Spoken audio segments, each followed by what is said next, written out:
வாழ்நாளில் ஒவ்வொரு தருணமும் ஏதாவது தவறுகளை பாவங்களை நாம் செய்துவிட்டால், பார்த்துவிட்டால், பிடித்துவிட்டால், அந்த பாவத்தை நோக்கி நடந்துவிட்டால் ஒரு மூமினின் சிந்தனை எப்படி இருக்க வேண்டும் என்று குர்ஆன் பேசுகிறது.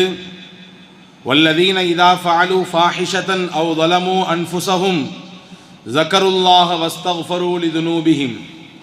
மூமின்கள் எப்படி இருப்பார்கள் என்றால், இதா ஃபஅலு ஃபாஹிஷதன், அருவருப்பான காரியங்களை பாவங்களை அவர்கள் செய்துவிட்டால், ஸக்கருல்லாஹ், அல்லாஹ்வை அவர்கள் நினைத்து பார்த்து, உடனடியாக வஸ்தக்ஃபரு லிதுனூபிஹிம், தாங்கள் செய்த பாவத்திற்கு மன்னிப்பை தேடிக்கொள்வார்கள், மன்னிப்பை பெற்றுக்கொள்வார்கள், அதை காலதாமதம் செய்ய மாட்டார்கள் என்று அல்லாஹ் சொல்லுகிறான். பாவம் செய்வதென்பது இயல்பு.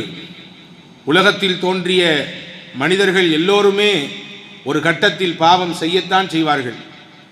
பாவத்தை விட்டும் பரிசுத்தமானவர்கள் நான் என்று யாரும் தன்னை சொல்லிக் கொள்ள முடியாது. பாவத்தை விட்டு தூய்மையாக்கப்பட்டவர்கள் நபிமார்கள், மலக்குமார்கள். இவர்களுக்கு பாவம் என்றால் என்னவென்று தெரியாது. பாவம் செய்யாதவர்கள், பாவத்தை விட்டு அப்பழுக்கட்டவர்கள். ஆனால் மனிதர்களாகிய பிறந்த எல்லோரும் ஏதோ ஒரு கட்டத்தில் தெரிந்தோ தெரியாமலோ சில சந்தர்ப்பங்கள் ஏற்படுகிற பொழுது பாவம் செய்யத்தான் செய்வார்கள். குல்லு பனி ஆதம ஹத்தாஊன். நபிகள் சொன்னார்கள், உலகத்தில் பிறந்த ஆதமின் மக்கள் எல்லோரும் பாவம் செய்பவர்கள்தான். வஹைருல் ஹத்தாஈன அத்தவ்வாபூன். பாவம் செய்பவர்களில் சிறந்தவர்கள் யார்? பாவம் செய்தவர்களில் உயர்ந்தவர்கள் யார்? யாரென்றால், யார் தன் பாவத்திற்கு அல்லாஹ்விடத்தில் மன்னிப்பை கேட்கிறாரோ, தான் செய்த தவறை நினைத்து அல்லாஹ்விடத்தில் வருந்தி தௌபா செய்கிறாரோ, இவரே பாவம் செய்பவர்களில் சிறந்தவர் என்று நாயகம் ஸல்லல்லாஹு அலைஹி வஸல்லம் அவர்கள் கற்றுத்தருகிறார்கள். இந்த நாட்களில் என்ன துவா ஓத வேண்டும் என்பதையும் கற்றுத்தந்தார்கள். அல்லாஹும்ம ஃபிர் லனா துனூபனா வ ஹதாயானா குல்லஹா யா ரப்பல் ஆலமீன். யா அல்லாஹ், எங்களுடைய பாவங்கள், எங்களின் தவறுகள் எல்லாவற்றையும் மன்னித்து விடு, எல்லாவற்றையும் மன்னித்து விடு, எங்களை பிழைபொறுத்து விடு என்ற பொருளை தரக்கூடிய இந்த துவாவை நீங்கள் ஓதி வாருங்கள் என்று பெருமானார் ஸல்லல்லாஹு அலைஹி வஸல்லம் கற்றுத்தந்தார்கள். அன்பு சகோதரர்களே, பாவ மன்னிப்பு ஒவ்வொரு நாளும் நம்மோடு இணைந்திருக்க வேண்டும். ஒவ்வொரு நாளும் காலை கண் விழித்தது முதல் இரவு படுக்கைக்கு செல்லும் பொழுது, இன்றைய நாள் நான் என்ன தவறு செய்தேன், நான் என்ன பாவம் செய்தேன், என்ன தீமைகளை நான் செய்திருக்கிறேன் என்று நினைத்து செய்த தவறுக்கும் தீமைகளுக்கும் அல்லாஹ்விடத்தில் பாவ மன்னிப்பு கேட்டுவிட்டு தான் படுக்கைக்கு செல்ல வேண்டும். இது நல்லோர்களின் பண்பு என்று வரலாற்று பூர்வமாக நிரூபணமாக இருக்கிறது. நாயகம் ஸல்லல்லாஹு அலைஹி வஸல்லம் சொல்வார்கள், மன் லஸிமல் இஸ்திக்ஃபார, மன் லஸிமல் இஸ்திக்ஃபார ஜஅலல்லாஹு லஹு மின் குல்லி லீக்கின் மஹ்ரஜா வ மின் குல்லி ஹம்மின் ஃபரஜா வ ரஸ்ஸகஹு மின் ஹைஸு லா யஹ்தஸிப். யார் பாவ மன்னிப்பை வளமையாக்கி கொண்டாரோ, அல்லாஹ்விடத்தில் இஸ்திக்ஃபார் செய்வதை அவர் பற்றி பிடித்து கொண்டாரோ, 3 விதமான விஷயங்களை அவர் தன் வாழ்க்கையில் பார்ப்பார். 3 நிச்சயம் அவருக்கு கிடைக்கும். ஒன்று, நாயகம் சொன்னார்கள், வ மின் குல்லி லீக்கின் மஹ்ரஜா, அவருக்கு இருக்கக்கூடிய எல்லா நெருக்கடிகளும் தீர்ந்து போகும், அவருக்கு இருக்கக்கூடிய எல்லா பிரச்சனைகளுக்கும் தீர்வு கிடைக்கும். எப்பொழுது? யார் பாவ மன்னிப்பு கேட்பதில் தொடர்படியாக இருக்கிறார். ஏதோ ஒரு நாள் 10 முறை அஸ்தக்ஃபிருல்லாஹ் சொல்வது என்பதல்ல, ஏதாவது மாதத்திற்கு ஒருக்க அல்லது வாரத்திற்கு ஒரு நாள் வெள்ளிக்கிழமை வந்து அஸ்தக்ஃபிருல்லாஹ் என்று சொல்வதல்ல. தினசரி யார் இந்த பாவ மன்னிப்பை வளமையாக்கி கொள்கிறாரோ, பற்றி பிடித்துக் கொள்கிறாரோ, அவருக்கு என்னென்ன பிரச்சனைகள் எல்லாம் இருக்கிறதோ பிரச்சனைகளுக்கு தீர்வை அல்லாஹ் தருவான். 2வது முக்கியமான விஷயம், வ மின் குல்லி ஹம்மின் ஃபரஜா, அவருக்கு இருக்கக்கூடிய கவலைகளுக்கெல்லாம் அல்லாஹ் மருந்தை தருவான். கவலைகள் இல்லாதவர்கள் உலகத்தில் யார் உண்டு? பிரச்சனைகள் இல்லாதவர்கள் உலகத்தில் யார் உண்டு? எல்லோருக்கும் அவரவருடைய பிரச்சனை பெரிது. எனக்கு என் பிரச்சனை பெரிதென்றால் உங்களுக்கு உங்கள் பிரச்சனை பெரிது. பிரச்சனை இல்லாதவர், கவலை இல்லாதவர் என்று உலகத்தில் யாரையும் இனம் காட்ட முடியாது. நாயகம் சொன்னார்கள், இஸ்திக்ஃபார் செய்வதை, பாவ மன்னிப்பு செய்வதை நீங்கள் எடுத்துக்கொண்டால் உங்களுக்கு பிரச்சனைக்கும் தீர்வு கிடைக்கும், உங்கள் கவலைக்கும் மருந்தை அல்லாஹ் தருவான். 3வது நாயகம் சொன்னார்கள், வரஸ்ஸகஹு மின் ஹைஸு லா யஹ்தஸிப், அவர் நினைத்து பார்க்காத புறத்திலிருந்து அல்லாஹ் அவருக்கு ரிசுக்கை கொண்டு வந்து கொடுப்பான். ரிசுக்கிற்குத்தானே நாம் காலையிலிருந்து கண் விழித்தது முதல் கண்ணயிரும் வரை அனிதினமும் பாடுபட்டு கொண்டிருக்கிறோம். நமக்கும் நம் குடும்பத்திற்கும் நம் சந்ததிகளுக்கும் தேவையான வாழ்வாதாரங்களை பெருக்கிக் கொள்வதற்கு தானே நாம் முயற்சிகளை எடுக்கிறோம். நாயகம் சொல்லுகிறார்கள், நீங்கள் இஸ்திக்ஃபார் செய்வதை வளமையாக்கிக் கொள்ளுங்கள். நீங்கள் நினைத்து பார்க்காத இடத்திலிருந்து உங்களுக்கு ரிசுக் வரும். தெரியாது, எங்கிருந்து வருகிறது என்று தெரியாது. அல்லாஹ் கொண்டு வந்து உங்கள் கைகளில் சேர்ப்பான். ஒரு விஷயம்தான், நீங்கள் பாவ மன்னிப்பை வளமையாக்கிக் கொள்ள வேண்டும். சிலருக்கு உலகத்திலே பணம் காசு இல்லையே என்று கவலை, சிலருக்கு ஏனடா இவ்வளவு காசு என்று கவலை, சிலருக்கு பிள்ளை குட்டிகள் இல்லையே என்று கவலை, சிலருக்கு பிள்ளைகளை வைத்தே பிரச்சனை, சிலருக்கு பதவிகளும் பட்டங்களும் இல்லையே என்று கவலை, சிலருக்கு ஏனடா இந்த பதவிக்கும் பட்டத்திற்கும் வந்து தொலைந்தோம் என்று கவலை.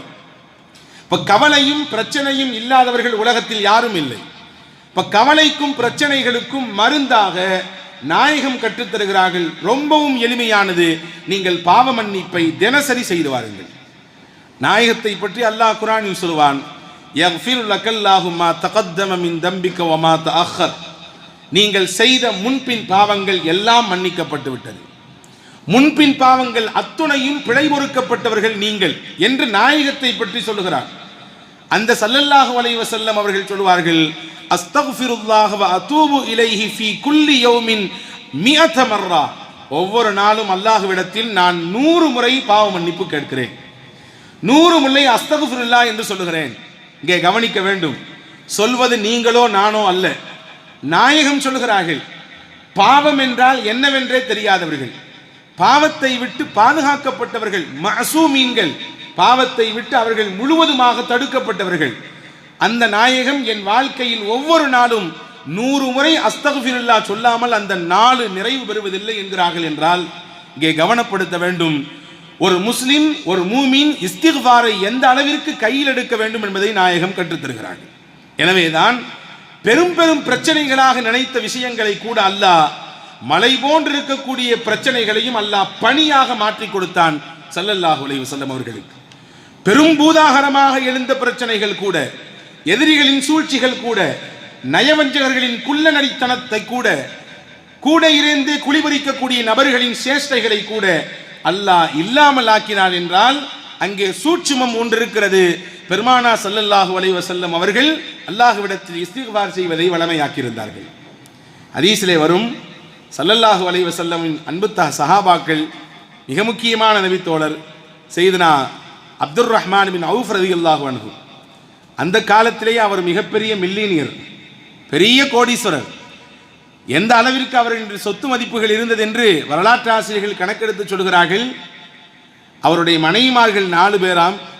அந்த 4 மனைவிமார்களில் ஒரு மனைவிக்கு மட்டும் கிடைத்த பங்கு மட்டும் லட்சங்களை தாண்டும். லட்சங்கள் என்றால் நான் நம்மூர் பைசாவில் சொல்லவில்லை, திருகங்களில் சொல்கிறேன். லட்சங்களை தாண்டுகிற அளவிற்கு ஒரு பெண்ணுக்கு அந்த பங்கு கிடைத்தது. பிள்ளைகள் இருந்தால் 8ல் 1 பங்கு தான் பெண்ணுக்கு. அவ்வளவு கிடைத்தது என்று வரலாற்றிலே எழுதி வைத்திருக்கிறார்கள். மிகப்பெரிய செல்வந்தர், மிகப்பெரிய காசு பணத்திற்கு அதிபதி அவர். ஆனால் ஒரு நாள் இது போன்ற ரமதானுடைய நாட்களிலே நோன்பு திறக்கிற சமயம் அல்லாஹ்விடத்தில் துஆ செய்து கொண்டிருக்கிற பொழுது கண்ணிலிருந்து கண்ணீரை வடித்தவாறு அல்லாஹ்விடத்தில் துஆ செய்தார்களாம். அவரின் துஆவை நீங்கள் கவனியுங்கள். யா அல்லாஹ், இவ்வளவு செல்வத்தை எனக்கு தந்திருக்கிறாய், இவ்வளவு பொருளாதாரத்தை எனக்கு நீ வளமாக கொடுத்திருக்கிறாய்.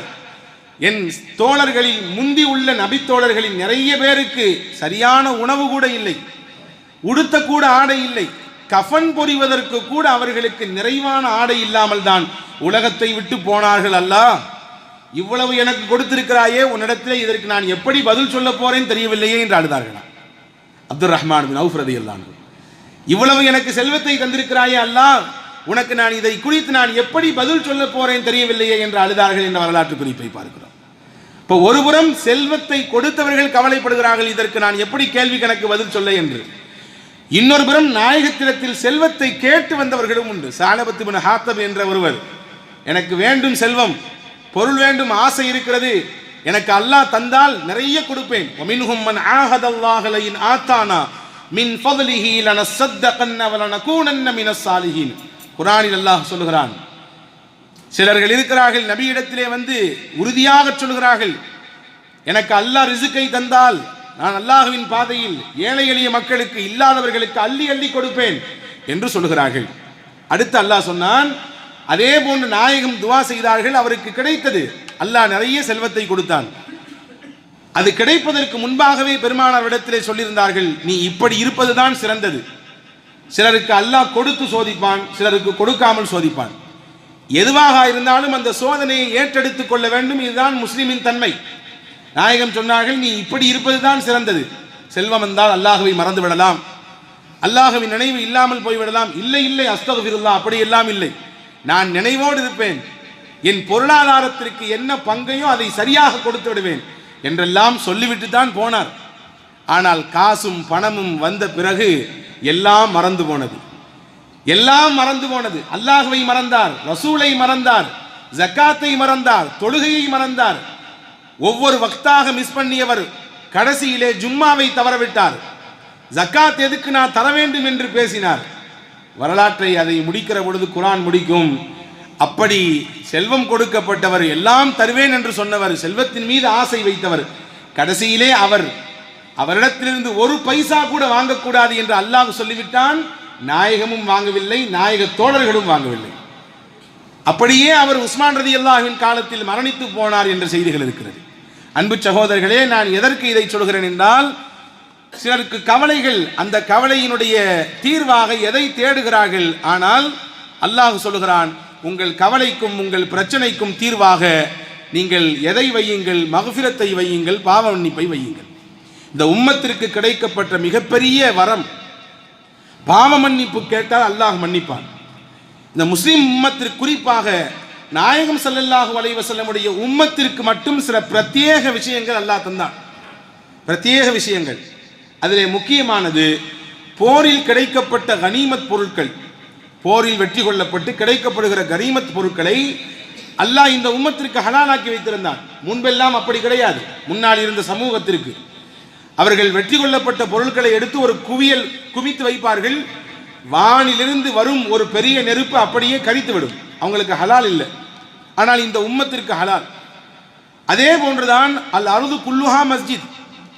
இந்த முஹம்மது ஸல்லல்லாஹு அலைஹி வஸல்லம் உடைய உம்மத்திற்கு மட்டும்தான் பூமி எல்லாம் பள்ளி.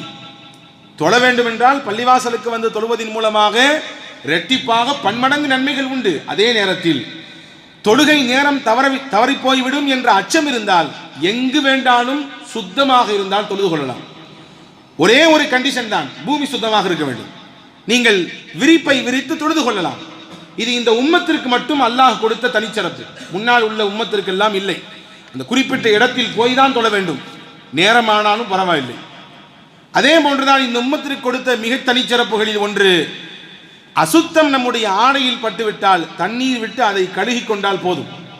தண்ணீர் விட்டு கழுகி கொள்ளலாம்.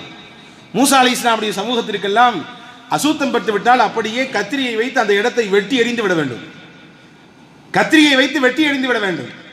ஆனால் நபிகள் நாயகம் ஸல்லல்லாஹு அலைஹி வஸல்லம் அவர்களுடைய உம்மத்திற்கு அல்லாஹ் தண்ணீரை கொண்டு சுத்தம் செய்து கொள்ளுங்கள் போதும் என்றார். இன்னொரு முக்கியமான விஷயம், நாம் பாவம் செய்தால் நமக்கும் நம் இறைவனுக்கு மட்டும்தான் தெரிகிறது. வேறு யாராவது பார்த்தால் தெரியும், பார்க்கவில்லை என்றால் நமக்கும் ரப்புக்கும் மட்டும்தான் தெரியும். ஆனால் ஒரு சமூகம் இருந்தது, நமக்கு முன்னால் வாழ்ந்த சமூகங்களிலே ஒன்று இருந்தது. அவர்கள் இரவிலே பாவம் செய்துவிட்டால் காலையில் அவரின் வீட்டு வாசலிலே இந்த வீட்டுக்கு சொந்தக்காரர் இன்றைய ராத்திரி இப்படி ஒரு பாவம் செய்திருக்கிறார் என்று பொறிக்கப்பட்டுவிடும், அங்கே எழுதப்பட்டுவிடும். நீங்கள் நினைத்து பாருங்கள், இந்த காலத்தில் அப்படி இருந்தால் என்ன ஆகும்? தினசரி காலை ஃபஜருக்கு வரும்பொழுது எல்லோரும் வாளியும் கையுமாகத்தான் வருவார்கள் அதை அழிப்பதற்கு. அவ்வளவு பாவங்கள் நாம் செய்கிறோம். பாவத்தை அல்லாஹ் மறைத்திருக்கிறான், நமக்கும் ரப்புக்கும் மட்டும்தான் தெரிகிறது. ஆனால் ஒரு சமூகம் இருந்தது, அவர்கள் செய்த பாவங்கள் அவர்களின் வீட்டினுடைய வாசலிலே பொறிக்கப்படும். அதே போன்றுதான் மண்ணை பயன்படுத்தலாம். ஒது செய்வதற்கு தண்ணீர் இல்லை என்றால் மண்ணை வைத்து நீங்கள் தயமம் செய்து கொள்ளுங்கள் என்று இந்த உம்மத்திற்கு அல்லாஹ் அனுமதியை தந்தார். வேறு எந்த உம்மத்திற்கும் அப்படி எல்லாம் கிடையாது. தண்ணீர் என்றால் தண்ணீர் தான் பயன்படுத்தியாக வேண்டும்.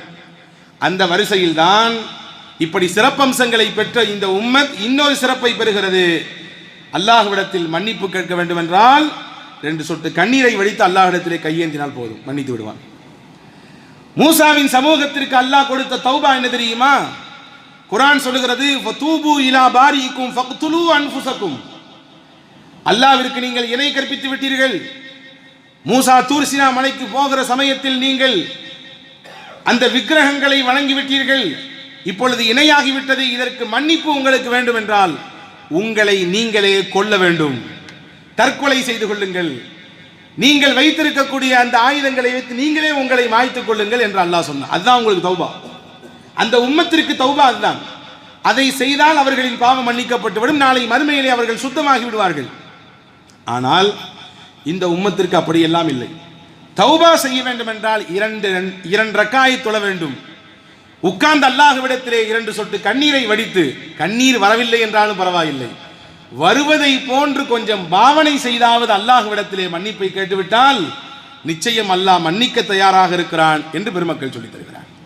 அன்பானவர்களே, அந்த மன்னிப்பை அதிகமாக பெறுவதற்குரிய நாட்கள் தான் இந்த ரமதானுடைய மையப்பகுதி என்பதை நாம் கவனத்தில் கொள்ள வேண்டும். அல்லாஹ் ஜல்லஷானஹு வ தஆலாவின் நபிமார்கள், உலகத்தில் அனுப்பப்பட்ட நபிமார்கள் எல்லோரும் பாவ மன்னிப்பு கேட்டிருக்கிறார்கள். ஹதீஸிலே வருகிறது, ஹஜ்ரத் பாபா ஆதம் அலைஹிஸ்ஸலாம் கேட்ட துஆ தான் குர்ஆனில் பதிவாக இருக்கிறது. ரப்பனா ஸலம்னா அன்ஃபுஸனா வ இல்லம் தக்ஃபிர் லனா வ தர்ஹம்னா லனகூனன்ன மினல் காசிரீன். இந்த மரத்தின் பக்கம் போகாதீர்கள், இந்த பழத்தை உண்ணாதீர்கள் என்று அல்லாஹ் சொன்னான். ஆனால் இப்லீஸ் வழிகெடுத்தான். பாபா ஆதம் அலைஹிஸ்ஸலாமும் அவர்களின் துணைவியாரும் உண்டார்கள். அங்கிருந்து அவர்கள் வெளியாக்கப்பட்டார்கள், பூமிக்கு தள்ளப்பட்டார்கள். கடைசியிலே அல்லாஹ் எப்படி மன்னித்தான் அவர்களை என்றால், அல்லாஹ் சொல்கிறான், நாம் அவருக்கு ஒரு இஸ்திக்பாரை கற்றுக் கொடுத்தோம், ஒரு பாவ மன்னிப்பை சொல்லிக் கொடுத்தோம். ரப்பனா வலம்னா அன்ஃபுஸனா, அல்லாஹ்வே எங்கள் ஆத்மாவுக்கு நாங்கள் அநீதம் செய்து விட்டோம். வ இல்லம் தக்ஃபிர் லனா வ தர்ஹம்னா, நீ எங்களை மன்னித்து எங்களின் மீது இரக்கம் காட்டவில்லை என்றால் லனகூனன்ன மினல் காசிரீன், அல்லாஹ் நாங்கள் நஷ்டவாளியாக போய்விடுவோம். இது யார் கேட்டதுவா? பாபா ஆதம் அலைஹிஸ்ஸலாம் கேட்டதுவா. ஆதம் அலைஹிஸ்ஸலாம் அல்லாஹ்விடத்தில் இஸ்திக்பார் செய்திருக்கிறார்கள் என்று குர்ஆன் சொல்லுகிறது. சையதுனா இப்ராஹிம் அலைஹிஸ்ஸலாம் எப்படி செய்தார்கள் இஸ்திக்பார்? அல்லாஹும்ம மக்ஃபிர்லி வலி வாலிதைய வலில் முஃமினீன யௌம யகூமுல் ஹிசாப். நீ எழுப்பி நிப்பாட்டப்படக்கூடிய அந்த மறுமை நாளிலே அல்லாஹ்வே என்னையும் நீ மன்னிக்க வேண்டும், என்னுடைய பெற்றோர்களையும் நீ மன்னிக்க வேண்டும், மூமின்களை எல்லாம் மன்னிக்க வேண்டும், உன்னிடத்திலே நான் மன்னிப்பை வேண்டி நிற்கிறேன் அல்லாஹ் என்று இப்ராஹிம் அலைஹிஸ்ஸலாம் பாவ மன்னிப்பு கேட்டார்கள். நூஹ் அலைஹிஸ்ஸலாம் கேட்டது இஸ்திக்பாரை குர்ஆன் சொல்லுகிறது. قال ربي إني أعوذ بك أن أسألك ما ليس لي به علم وإلا تغفر لي وترحمني أكن من الخاسرين. தன் மகனை தன்னோடு சேர்ந்து கப்பலில் வந்துவிடு என்று அழைக்கும் பொழுது அல்லாஹ் சொன்னான், அது உங்கள் மகன் உங்கள் குடும்பத்தார் அல்ல, உங்கள் குடும்பத்தை சார்ந்தவன் அல்ல, உங்களுக்கு நேர் எதிரான கொள்கையில் இருக்கிறார், எனவே அவரை அழைக்காதீர்கள். ஹஜ்ரத் நூஹ் அலைஹிஸ்ஸலாம் அல்லாஹ்விடத்தில் கேட்டார்கள், நாம் பெத்த பிள்ளையா அல்லாஹ், அது எப்படி விட முடியும் என்று கேட்கிற பொழுதுதான் அல்லாஹ் சொன்னான், உங்களுக்கு சில விஷயங்கள் மறைமுகமான விஷயங்கள் தெரியாது, எனவே நீங்கள் எந்த விஷயத்தில் தெரியாதவர்களாக இருக்கிறீர்களோ அதை பற்றி கேட்காதீங்க. உடனே ஹஜ்ரத் நூஹ் அலைஹிஸ்ஸலாம் துஆ செய்தார்கள், வ இல்லம் தக்ஃபிர் லி வ தர்ஹம்னி அகும் மினல் காசிரீன். தெரியாமல் கேட்டுவிட்டேன் அல்லாஹ், என்னை நீ மன்னிக்கவில்லை என்றால், என் மீது நீ இரக்கம் காட்டவில்லை என்றால் நிச்சயமாக நான் கைசேதத்திற்குரிய ஆளாக மாறி போய் விடுவேன். ஹஜ்ரத் சுலைமான் அலைஹிஸ்ஸலாம் கேட்ட துஆவை குர்ஆன் சொல்லுகிறது. ஹஜ்ரத் யூனுஸ் அலைஹிஸ்ஸலாம் ஒரு குறிப்பிட்ட ஊரிலிருந்து வெளியே போவது, அல்லாஹ்வின் கட்டளை வருவதற்கு முன்னே போனார்கள். அவர்களின் அழிச்சாட்டியும் பெருக்கும் பொழுது அல்லாஹ்வின் உத்தரவு வருவதற்கு முன்பே போனார்கள். விளைவு என்ன ஆனது? மீன் வயிற்றுக்குள்ளே பல நாட்கள் இருந்தார்கள். அந்த மீன் வயிற்றிலிருந்து அவர்கள் எப்படி வெளியே வந்தார்கள்? குர்ஆன் சொல்லுகிறது, அவர் உள்ளே இருந்து அல்லாஹ்விடத்தில் பாவ மன்னிப்பு கேட்டார். லா இலாஹ இல்லா அன்த சுப்ஹானக இன்னி குன்து மினல் ஸாலிமீன். இந்த திக்ர் யார் ஓதிய திக்ர்? சையதுனா யூனுஸ் அலைஹிஸ்ஸலாம் ஓதிய திக்ர். மீன் வயிற்றுக்குள்ளே இருந்து அவர்கள் ஓதிய திக்ர். குர்ஆன் சொல்லுகிறது, ஃபலவுலா அன்னஹு கான மினல் முஸப்பிஹீன் லலபித ஃபீ பத்னிஹி இலா யௌமி யுபாஸூன். அந்த மீன் வயிற்றுக்குள்ளே இருந்து யூனுஸ் என்னை அழைத்தார், என்னை நினைத்து பார்த்தார், தன்னுடைய தவறுக்கு என்னிடத்திலே மன்னிப்பு கேட்டார். அவர் மட்டும் தஸ்பீஹ் செய்யக்கூடிய நபராக இல்லாமல் இருந்தால் மீன் வயிற்றுக்குள்ளே கியாமத் வரை இருந்திருப்பார். உள்ளே மட்டும் அவர் பாவ மன்னிப்பு கேட்காமல் இந்த திக்ரை ஓதாமல் அப்படியே இருந்திருந்தால் கியாமத் வரை அது தொடர்ந்திருக்கும், அந்த மீன் வயிற்றுக்குள்ளேயே அவர் இருந்திருப்பார் என்று அல்லாஹ் ஜல்லஷானஹு வ தஆலா குர்ஆனில் சொல்லித் தருகிறார். இப்படி குர்ஆனில் ஏராளமான நபிமார்களை குறித்து அவர்கள் செய்த பாவ மன்னிப்புகளை குறித்து அடுக்கடுக்காக ரப்புல் ஆலமீன் அல்லாஹ் சொல்லிக் கொண்டே இருக்கிறான். அன்பு சகோதரர்களே, உலகத்தில் அல்லாஹ்விற்கு பாவ மன்னிப்பை விட அடியார்கள் செய்யக்கூடிய அமல்கள் வேற எதுவும் பெரிதல்ல. அடியார்கள் கேட்கக்கூடிய தௌபாவும், அவர்கள் அல்லாஹ்விடத்தில் உருகி கண்ணீர் வடித்து சிந்தக்கூடிய அந்த பாவ மன்னிப்பும் அல்லாஹ்வை சந்தோஷப்படுத்துகிறது என்றார்கள் பெருமானா ஸல்லல்லாஹு அலைஹி வஸல்லம். ஹதீஸிலே வருகிறது, முஸ்லிம் ஷரீஃபிலே பதிவாக இருக்கிறது, இன்னல்லாஹ யப்சுத்து யதஹு பில் லைலி லியதூப முஸீஉன் நஹாரி. இரவெல்லாம் அல்லாஹ் எதிர்பார்க்கிறான். என்ன எதிர்பார்க்கிறான்? தன்னுடைய அருளை விரித்து வைத்து எதிர்பார்க்கிறான். என்ன எதிர்பார்க்கிறான்? பகலில் அடியார்கள் செய்த பாவத்திற்கு இரவில் மன்னிப்பு கேட்பார்களா என்று எதிர்பார்க்கிறான். வ இன்னல்லாஹ யப்சுத்து யதஹு பின் நஹாரி லியதூப முஸீஉல் லைலி. பகலெல்லாம் அல்லாஹ் எதிர்பார்க்கிறான், தன் அருளை விரித்து வைத்து எதிர்பார்க்கிறான். யாருக்கு எதிர்பார்ப்பு? அல்லாஹ்வின் தூதர் சொன்னார்கள், இரவு பாவம் செய்தவர்கள் எப்படியாவது பகலில் பாவ மன்னிப்பு கேட்டுவிட மாட்டார்களா என்று எதிர்பார்க்கிறான். நாம் தான் குறைவு அன்பர்களே, நாம் தான் கேட்க தயக்கப்படுகிறோம், நாம் தான் அச்சப்படுகிறோம். நாம் செய்த தவறு மலை போன்று நமக்கு தெரிகிறது, அல்லது இன்று நாளை நாளை என்று ஒவ்வொரு நாளையும் கடத்தி கொண்டே இருக்கிறோம். ஆனால் அல்லாஹ் ஒவ்வொரு நிமிடமும் எதிர்பார்க்கிறான் அடியார்களின் பாவ மன்னிப்பை. ஹதீஸிலே வருகிறது ஒரு செய்தி, நபிகளை சந்திக்க ஜிப்ரீல் அலைஹிஸ்ஸலாம் வருகிறார்கள். வந்தவர்கள் சொன்னார்கள், யா ரசூலல்லாஹ், இன்னல்லாஹ யுக்ரிஉ அலைக்க ஸலாம். அல்லாஹ் உங்களுக்கு சலாம் சொன்னான். வ அலைக்க அல்லாஹு ஸலாம், அல்லாஹ்வே சலாம், உங்கள் மீது சலாம் உண்டாகட்டும் என்று பதிலை சொல்லிவிட்டு, என்ன செய்தி என்று ஹஜ்ரத் நாயகம் ஸல்லல்லாஹு அலைஹி வஸல்லம் ஜிப்ரீல் இடத்திலே கேட்க, ஜிப்ரீல் சொன்னார்கள், அல்லாஹ் ஒரு செய்தி சொன்னான், உங்கள் உம்மத்தில் யாராக இருந்தாலும் தன் மரணத்திற்கு ஒரு வருடத்திற்கு முன்பு தன் வாழ்க்கையில் எவ்வளவு பெரிய பாவங்கள் செய்திருந்தாலும் அதை நினைத்து வருந்தி கண்ணீர் விட்டு அல்லாஹ்விடத்தில் மன்னிப்பு கேட்டுவிட்டால் எல்லா பாவங்களையும் அல்லாஹ் மன்னித்து விடுவான். ஒரு வருடத்திற்கு முன்னால் பாவ மன்னிப்பு கேட்டால் மன்னிப்பு கிடைக்கும். நாயகம் சொன்னார்கள், ஒரு வருடம் எல்லாம் ரொம்ப அதிகம். எப்படி தெரியும்? நான் ஒரு வருடத்திற்கு பிறகு இறக்கப் போகிறேன் என்று எனக்கு எப்படி தெரியும்? அல்லாஹ் வாய்ப்பு கொடுத்தான் தானே தௌபா செய்ய முடியும். நாயகம் சொன்னார்கள், இது ரொம்ப அதிகம், நீங்கள் போய் குறைத்து விட்டு வாருங்கள் அல்லாஹ்விடத்தில். ஜிப்ரீல் போனார்கள். போய் அல்லாஹ்விடத்தில் நாயகம் சொன்னதை சொன்னார்கள். அல்லாஹ் சொன்னான், குறைத்து விட்டான். இங்கே வந்தார்கள். ஒரு மாதமாக அல்லாஹ் குறைத்து விட்டான். மௌத்துக்கு ஒரு மாதத்திற்கு முன்பு தௌபா செய்தாலும் அந்த ஒரு மாதம் முன்பு வரை என்னென்ன பாவம் எல்லாம் இருக்கிறதோ எல்லாவற்றையும் அல்லாஹ் அடிப்பான். நாயகம் சொன்னார்கள், ஒரு மாதமும் அதிகம், குறைத்து விட்டு வாருங்கள். போனார்கள். அந்த ஒரு மாதத்தை ஒரே ஒரு நாளாக குறைத்தார்கள். நாளை மரணம், நாளை மரணம், இன்று இரவு வரை பாவம் செய்துவிட்டு இன்று இரவு பாவ மன்னிப்பு கேட்டாலும் மன்னிப்பு கிடைக்கும் என்று அல்லாஹ் சொன்னார் என்று சொன்னார்கள். நாயகம் சொன்னார்கள், ஒரு நாளும் அதிகம்தான், ஒரு நாளும் அதிகம்தான், நீங்கள் குறைத்து விட்டு வாருங்கள். போனார்கள். மறுபடியும் வந்தார்கள். நாயகமே, ஒரு மணி நேரம், ஒரு மணி நேரம், ஒருவர் மரணிப்பதற்கு ஒரு மணி நேரத்திற்கு முன்பு அல்லாஹ்விடத்தில் மன்னிப்பு கேட்டால் அல்லாஹ் மன்னிப்பான். நாயகம் சொன்னார்கள், ஒரு மணி நேரமும் அதிகம்தான், குறைத்து விட்டு வாருங்கள். அல்லாஹ்விடத்தில் போய் ஜிப்ரீல் அலைஹிஸ்ஸலாம், நாயகமே, ஹபீபிடத்திலிருந்து வருகிறேன், ஒரு மணி நேரத்திற்கு முன்பு தௌபா செய்தாலும் நீ மன்னிப்பாய் என்று சொல்கிறாய், ஆனால் நாயகம் இது பத்தாது, குறைக்க வேண்டும் என்று சொல்கிறார்கள். அல்லாஹ்வின் தூதர் ஸல்லல்லாஹு அலைஹி வஸல்லம் இடத்திலே இப்பொழுது வாங்கி கொண்டு ஜிப்ரீல் வருகிறார்.